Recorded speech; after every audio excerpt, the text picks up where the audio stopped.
Hey everybody! Today on session 0, I have Josh from Lone Colossus Games. I think it's like his third or fourth time on, but he has a new add-on for 5e, which is called the Tome of Intangible Treasures.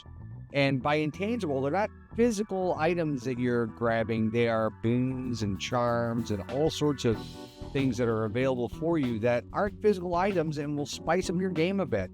There are over 450 different variations in this book, as well as titles, some backstory, spiciness, all sorts of different things you can take a look at. I really enjoy talking to him every time he's on. I can't wait for you to meet him. That interview starts now.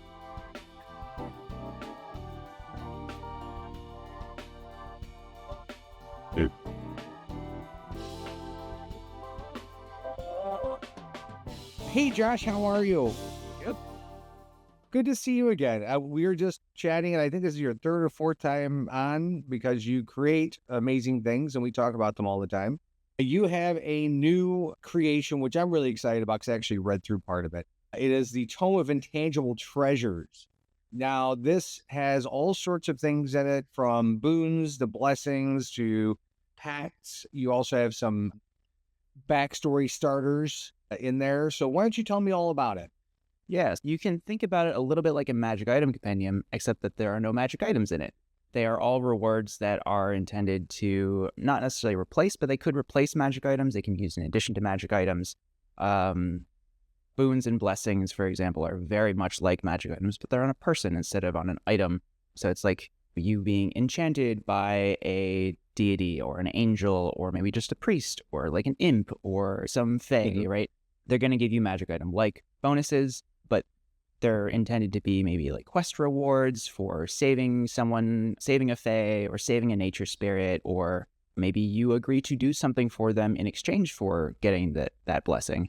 Charms are the consumable items of the boons and blessings world. So they either only last for a short period of time or they can only function once. And at default, I'm making most of them or all of them have to be used within 2 weeks. That's something that I actually pulled from the Dungeon Master's Guide. There are some charms that already exist there. And they're all like, for the next 2 weeks, you get this thing, or you can do this thing 3 times in the next 2 weeks. And I think that limitation on it is really great because otherwise we just sit on consumables and we never use them, right? You're like, invisibility, I guess that won't work against this level 19 pit fiend that has true sight. Oh, can't use that anymore. Oh, what else we have? We have pacts. So pacts are further expansion on boons and blessings where, give up something in return. So it's supposed to be a bargain for power. That could be with some horrible entity. It could be with something that is maybe stereotypically a little bit nicer. It doesn't have to be with a devil or something. It could be with a nature spirit. It could be with an angel.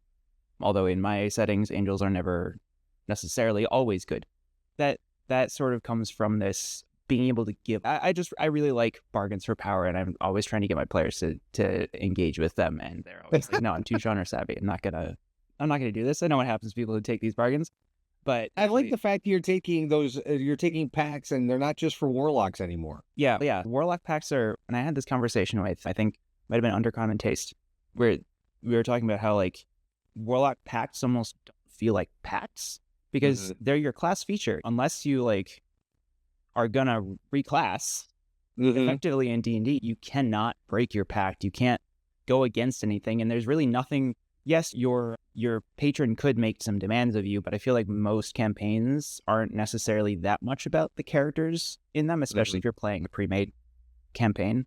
And it's more, hey, I've got all these fun powers and I didn't actually do much for it. And also, by the way, the only thing I do is shoot Eldritch Blast. So these packs are very much more. This is okay. You get these other specific. Exactly. Okay. So before everybody loads up in the comments, Eldritch Blast is fine. Oh yeah, I love it. And overpowered, over-engineered. You can manipulate that son of a gun 6 ways to Sunday. I was talking to somebody who said by the time they got done kind of min-maxing their character, they were able to hit something almost a mile away or something. It was like crazy. What is it? I like the pact idea because there are consequences. And so as opposed to being given something without any ramifications, you are definitely trading something. It could be minor, it could be major, to go ahead and gain some ability. So I like the fact that was included. Yeah, and some of them, I think my favorite ones are the ones where I've come with activation costs. So there's acceptance cost and there's activation cost. Yep. And the acceptance cost or price is what you pay when you take the pact, when you enter it, right? And then the activation cost for especially powerful ones, pacts require you to pay a cost in the moment. And that to me very much suits the bargain for power, where it's I will take some damage, or I will give you something more in return for being able to get this power right now. And I need this. We have to get through this. I'm willing to take that sacrifice to get through this. Right. Yeah. And I like, there is an aspect of DMing where it's going to be little, you have to pay something for this. And you can really trip characters up with that, because I think in the heat of the moment, whether it be a magical item or some sort of boon or whatever it is, they're going to have to weigh the consequences of their actions rather than just saying, hey, I have a +1 sword. Yeah. So it's a lot of fun. So is this on backer kit now? This is on backer kit. It launched on Tuesday, so on the 5th. Okay. We are already almost through our 6th stretch goal. I think we'll probably hit that in a couple days as of this recording, which when we do that, we will have surpassed my last 5e campaign, Injuries, Battle Deeds, in total funding. And we are only a few days into the campaign, so that is incredibly exciting for me. That's awesome. I'm very happy with the response to this book. Yeah, and if you guys want to see the Injuries and Battle Deeds interview I did with Josh, I'll post it up here somewhere so that way you can click on it. But Injuries and Battle Deeds was very successful, and you have yet another product that people are really going to enjoy, and you're building a pretty decent following of folks who like what you do, so that's pretty gratifying. Yeah, for sure. How long did it take you to develop the Tome of Intangible Treasures? Yeah, so it came out of a few different places. I would say that the first thing I thought of in the book were histories. So I was starting a 5e campaign probably like 2 years ago at this point, and I was doing a sort of alternate character creation method, actually, that ended up being similar to what they ended up putting in Tasha's, just with some additional like cultural, ancestral stuff that I messed with to remove a lot of the stuff from races themselves and put it into this like other area, so you could really mix and match different areas. That's not in this book, but what I did do was we were starting at level 5, and so I was like, okay, to me, backgrounds, they go from level 0 to level 1, right? What did you do before you were an adventurer? That's your background. Were you a sailor? Were you a soldier? Were you a sage? Those are all great.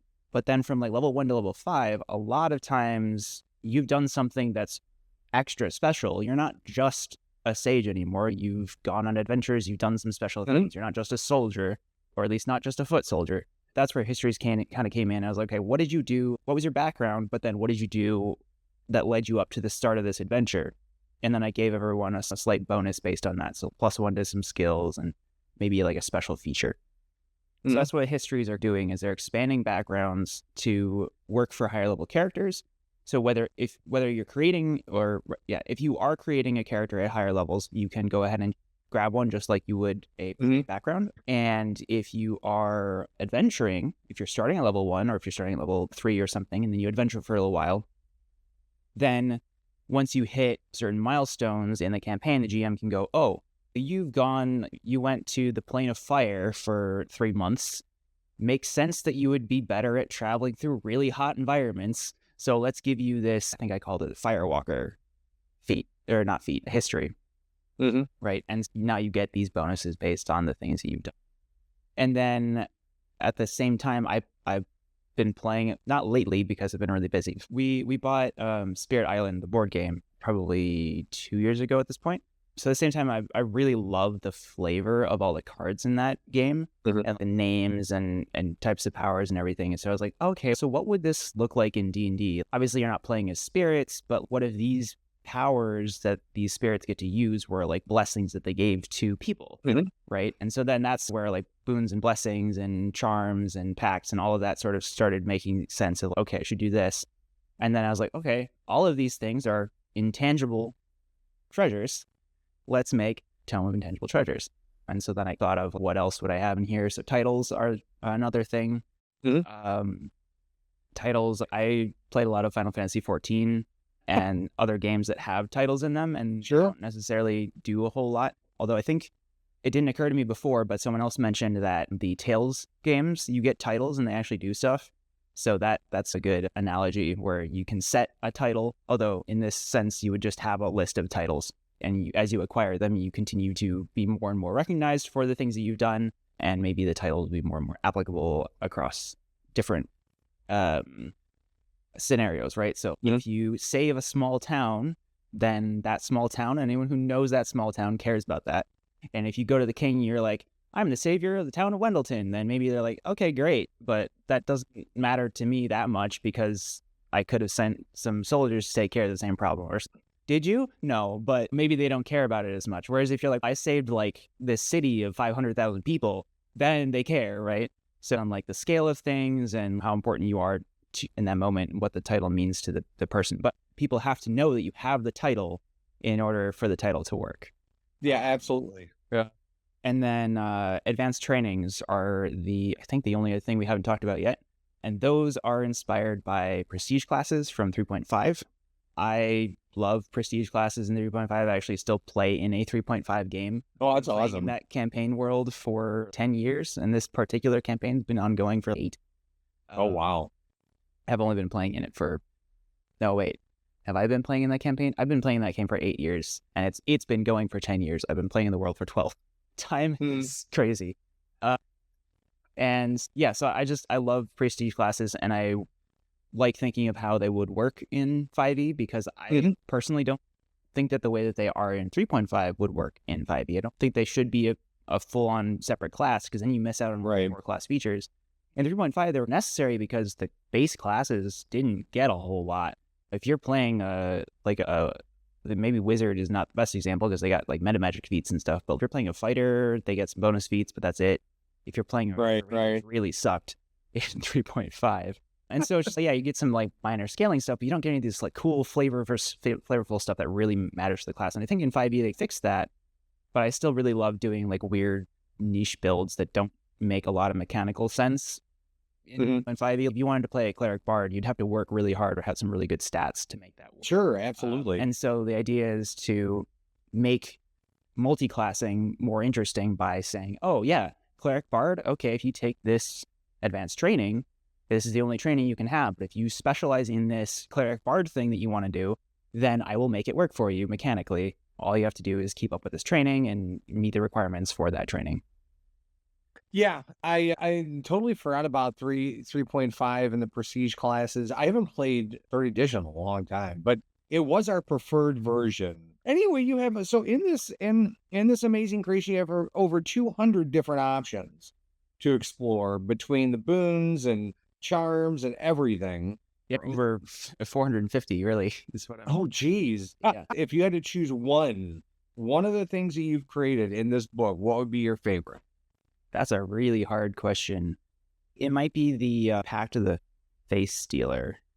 Oh, that's a good one. More Fey-oriented pact, but all the pacts are or can be aligned with multiple. So I've given this an entity level of deific, meaning that you need to be on par with a god, or the entity that you make this pact with has to be on par with the god. So that could be like an archfey or an actual deity or archdevil art. And then the types of entities that I'm suggesting that could give this pact would be aberrations, fey, obviously, and then unholy beings seem like they would fit this as well. So unholy being demons, devils, and then your occasional exceptionally powerful undead might fit in there as well. Acceptance price, you give your face and your identity to the entity. And then the effect, your face is replaced with a surface of smooth skin. You forget your name and other core memories that make you who you are. You no longer need to eat, drink, or breathe. You are immune to psychic damage and any effect that would sense your emotions or read your thoughts. Divination spells in the charm condition, so basically mind blank. And yeah, it foils wish spells and other similar effects unless it's created by a more powerful being than the one that you made the pact with. And then you can use your action to take on the appearance and identity of another person that you've met. You can't take on the form of a creature that is a different size than you. Your basic shape stays the same, so if you're bipedal, you can't turn into a centaur. And then when you take on that form, you perfectly disguise yourself as that person. You can act as them and even answer questions that only they would not be answered to. Oh, wow. But your face's appearance is an illusion, and anyone that touches it continues to only feel that smooth surface. Oh, wow. And you can't use it to appear as yourself as you were before accepting the pact. So you permanently lose who you are. Yeah. That's so, yeah. I don't know if I would choose that one. That one's definitely originally inspired by was it the the Face Stealer from Avatar? Oh yeah, that, or there was also Game of Thronesy from the standpoint of God of Many Faces. I could bring a little bit like that, but not the same by any means. But I just, yeah. But that's pretty cool. I will have links down below to the backer kit, and I will again have links to Injuries and Vile Deeds, because that's another great supplement that I've actually used, and I suggest that everybody take a look at if you want something to spice up your combat, because sometimes things hurt a little bit more and they need to. If you need something to demonstrate that, look at that book for sure. And I've got that as an add-on. If you want to save on shipping for books, you would have to wait until Tome of Intangible Treasures comes out, but you can bundle those into one shipment if you add it. Absolutely. That's a great idea. I think I'm going to do that right now. I'm going to go and grab them both. It's always fun. I appreciate you coming on, and it's always a pleasure, and I see great things ahead, and I can't wait to actually try this out. Thank you. You have a great day. You too.